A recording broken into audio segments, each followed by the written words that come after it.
Alright, so Respawn just released the Season 6 map update. Well, the Season 6 patch notes. And they are great. Finally, I knew Respawn could do it.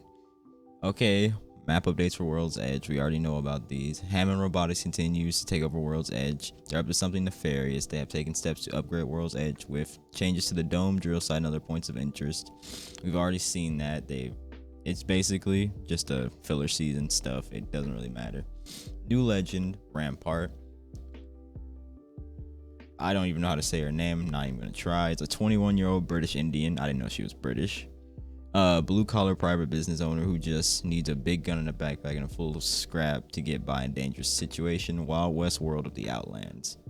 Yeah, she owns a bar. We saw that in a thing.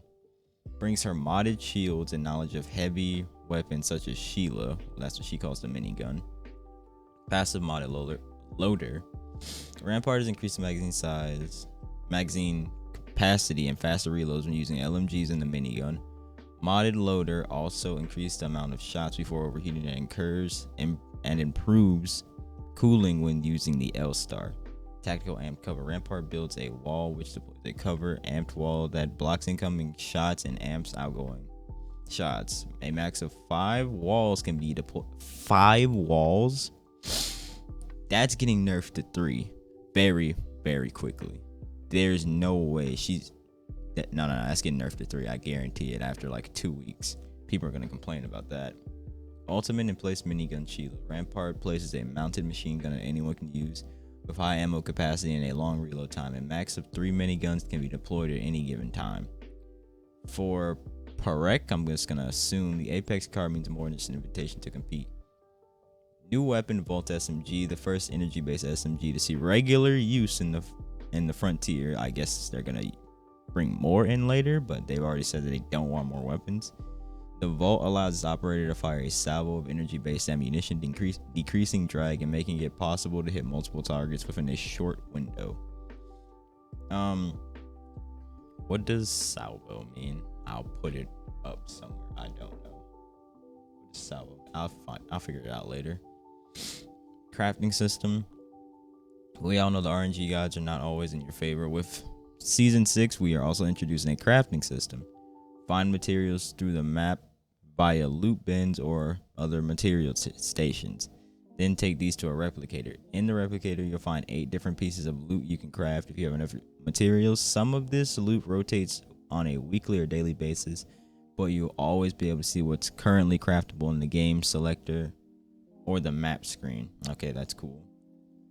We already did that. Armor meta. With it, this is my favorite part. I've always said this since it happened.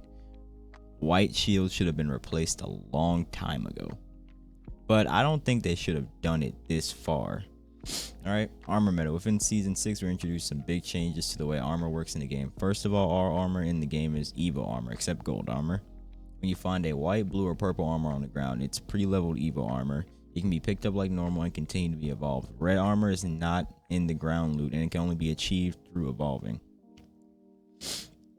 I'll keep going. Gold armor is not part of the Evo armor track, and is only found in rare locations as usual. Another interesting change is that players spawn with level 0 armor. If you get into gunfights right away and you do enough damage, you will automatically level up into white armor.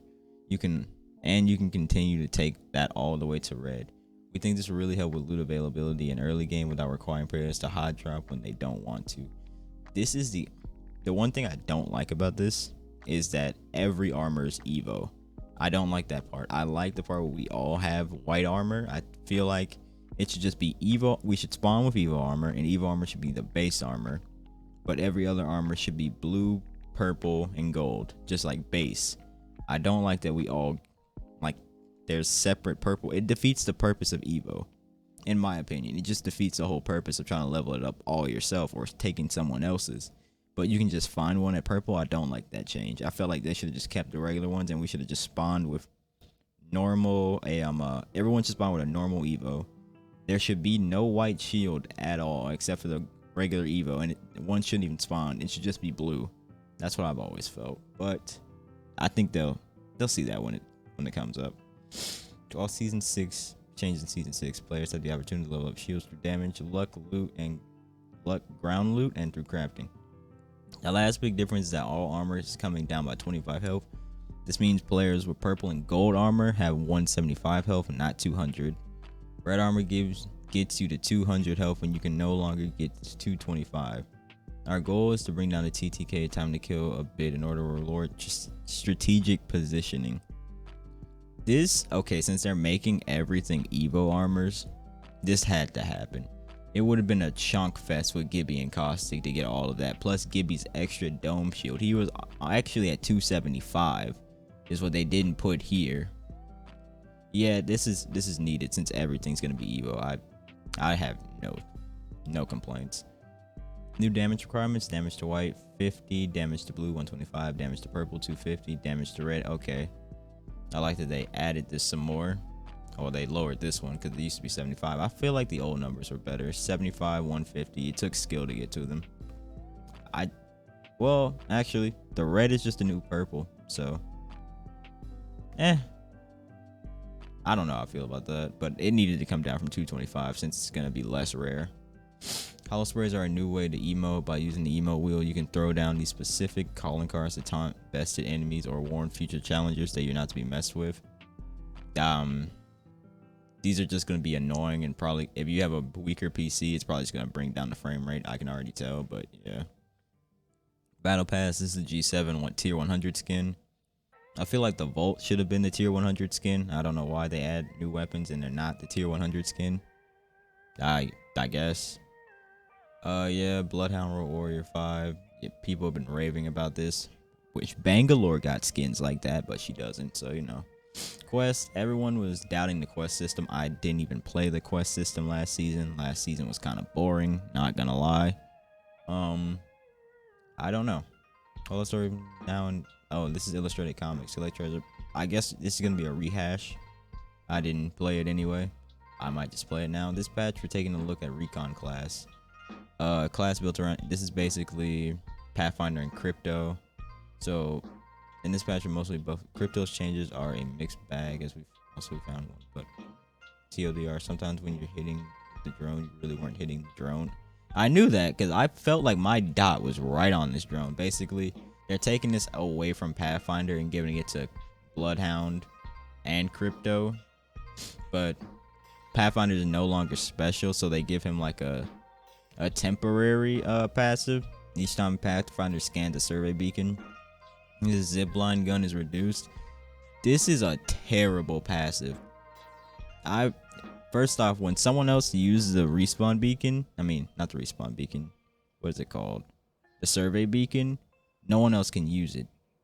So at most, it's just going to go down at least twice a match. And now since you've upped the amount of people who can use it by essentially 200%, because now it's Bloodhounds and Crypto, these are going to be very rare unless multiple people can now use them, which I don't. Like, could they always? I don't think they could always use it. I think only one team could use it per match. They might change that. I don't know. Bloodhound fulfills a very clear role in Apex. They were information tractor, but their ultimate, Bloodhound already gives some information to the enemy when they scan or use their ultimate. It makes a noticeable sound, so we think there's room for a lot more power during the ultimate. Now he gains even more duration when he scores a knockdown or kill with his ultimate about to run out. During Beast of the Hump, Eye of the Allfather now comes out twice as fast and has a much shorter cooldown. Okay, so basically when he gets a kill or down someone, he gets more duration. That's not that great, so I don't have a problem with it. Crypto surveillance. I've always said Crypto needed this. I wish I would have did this earlier. Surveillance drone. Crypto can now activate, respawn, and surveys beacons from his drone, doing so in an instant. Crypto's gonna be nutty this season. They say they buffed Bloodhound the most. His new thing is nothing compared to Crypto's. I don't think it is. I think it's terrible compared to Crypto's. This is what's gonna change a meta. Crypto and this new surveillance drone. I like this. Crypto's gonna be picked more and more during ranked now. He was already better in ranked since all his other stuff, but now Crypto's gonna be. You're gonna see some good Crypto plays. Other legends, Revenant. we're happy to see dropping. I never saw this combo really. I was never in high level ranked. I think I only made it to gold this season. So yeah, I never saw this happen. The death totem, when you being called back, you cannot use Wraith's dimensional portal. I've never seen that combo. Octane stem can now use stem while healing, but stem will not remove the slow you incur from healing. So what's the point? He can run faster, but he's still gonna be slow even though he's running faster. That makes no sense. I don't know why they did that. While Loba's was kind of garbage, everyone saw it. Basically, they lowered her ultimate down from 3 minutes to 90 seconds, which I think is fair. It's not even an attacking one, so 1 minute and 30 seconds besides 3 minutes. That's good, I'd say. And basically now she has more use for ultimate accelerants too, so they needed to lower her animation. Still, Loba's animation is pretty garbage. They need to still lower that. And I think that'll make Loba way better. And also, it doesn't say, but can she not use the bends? Yeah, like Lifeline's passive, can she not use the bends? That would have been another Loba buff they could have done. I don't know why they didn't. Gibraltar defensive bombardment. Increase, yes, please. This was terrible having a Gibby throw this at you every 3 minutes. Bangalore rolling thunder decreased. I feel like that is very fair. Wait. Are you telling me that Gibraltar's thing was faster than Bangalore's? That's crazy. I didn't know that. What else? They also missed from rolling thunder. They needed to decrease the amount of from when it hits the ground, it's 8 seconds till it explodes. It needs to be 6 seconds. That needs to be shaved off. Because Bangalore's ultimate is a joke. Like, I'd never get kills with it. Because people literally just walk away while they're healing from it. It's very rare I get a kill from it. And that's just because people are too scared to move. Because there's like a million teams right near them. That's the only time I get kills. And they think they can take the hit when they really can't. Watson's interception pylon trophy system will not shoot down caustic barrels in flight if they would have landed inside the range of the I thought they already did that. I didn't know that was actually a thing. Okay, that's cool. Energy mags are back basically because of they added the vault, honestly. Turbocharger hop up. Precision choke is now removed from loot pool. It will now be integrated into the triple take and peacekeeper by default. I like that because I think the peacekeeper still it's still gonna be a crate weapon. So yeah, that's cool. No one ever used, well, I don't use that on the triple take. I don't like it. I think it removes the cool aspect from the triple take. It reminds me of the pitchfork from BL3. Well, not BL2. I think it removes the uniqueness from it and just makes it a regular sniper. I don't see why people use that over the Sentinel, but okay. And supply drop R99. Damage increase from 11 to 12. I thought it would have been more like 13. I feel like this is going to be weak for a supply drop weapon. Yeah, I feel like this should have been 13 or 14. Increased magazine size to 32. That's nice. Ammo reserves from 160. It's going to be in the supply drop if I didn't say that. Auto supply drop in the ground loot devotion.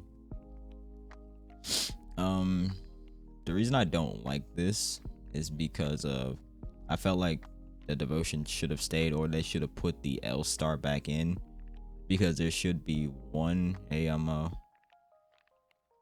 needs to be one sniper, that's the Kraber, the shotgun is the peacekeeper, the SMG is the R99, and now there's no LMG in there.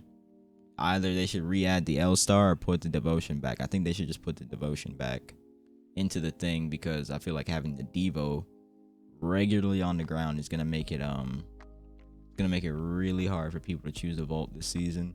And I really want to cleanse the meta palette. Or yeah, so I feel like they should do that, or they should add the Spitfire in there. But I think Devo's a better option. And they should also, what else are we missing? We're missing an assault rifle. There are only 2 assault rifles. No, there are 3. Those are fine. Let's go on. Fully kitted weapon swaps. Remove DMR, Hemlock, Spitfire. Okay, these are the RE45 was fun, honestly. Added devotion, massive triple take, flatline, and vault. I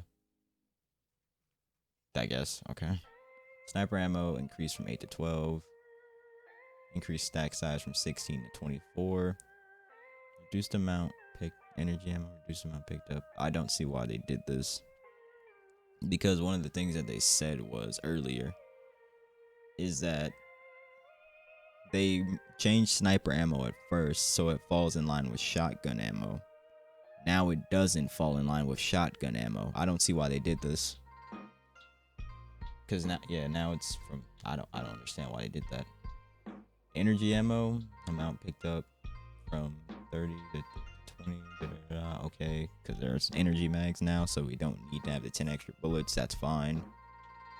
Hemlock reduced vertical recoil in burst modes. Thank you, Jesus. That was hard to control. On pattern 2 and third shot burst time between. Did they just buff the Hemi again? I don't know. Hemlock was already kind of dirty. I'm not gonna lie to you. Charge rifle will now use 2 ammo per shot. Increase mag from 4 to 8. I don't understand this change either. It's basically gonna be the same gun. I feel like they're just doing stuff to do it at this point. Triple take buff, increase fire rate, increase mag size. Okay, triple take was already pretty annoying to deal with, honestly. I usually see Gibbies and Lifelines running around with this thing, but now they've basically buffed it. This is gonna be actually disgusting. Built the choke hop up into the weapon by default. That doesn't matter. It's still a crate weapon. Improved recoil controllability. I wonder if the hop up's still gonna be there. It's probably not, but I wish it was. I like the Spitfire with the hop up on it. Updated Havoc with new recoil pattern. Havoc system had constant horizontal. This means it would either be too difficult to control if there was too much recoil, or far too easy if there was too little recoil. Updating a new pattern is more consistent. That's tough. That is tough. I love the Havoc. Mozambique increased from 3 to 4. I've always felt like this should have been at 4. If you actually use the Mozambique with hammer point, if you hit someone 3 times, like dead in their chest, it still won't kill them. Even with a purple shotgun bolt to go really fast, it still won't kill them. It'll leave them at like 2 health. I never understood that. I'm glad that they changed it. P2020 increased damage. I don't like this because they decreased hammer point. So it's like, what was the point? I don't think it would have made the P2020 that much better. I mean, that much more OP if they would have just kept the same hammer point multiplier. It would have been fine. It would have went from 2.7.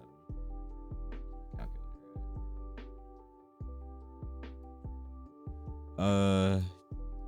2.7 times 15. It would have done 40 damage per shot, meaning it would still wait.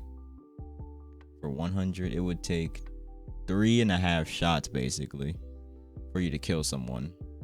Versus now, what is it? 2.35. So 2.35 times 15. It's 35.25. So it's still gonna take you 3 shots instead of 2.5. That means you have to hit all your pellets. I don't think that would have made the Mozambique. And that's if they have regular health and no shields on them anyway. I feel like that was very unneeded. Only require 1 shield till the charge the player has gold armor. I like that. It's a little synergy thing.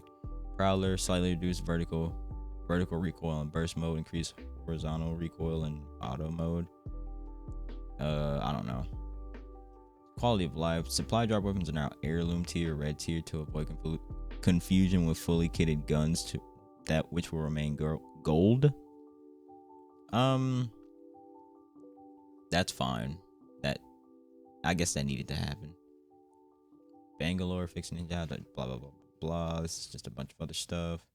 And yeah, that's basically the patch notes. Pretty decent sized patch notes. All pretty good. I just didn't like the whole shield thing. But other than that, pretty decent patch notes. So yeah, can't wait to play tonight.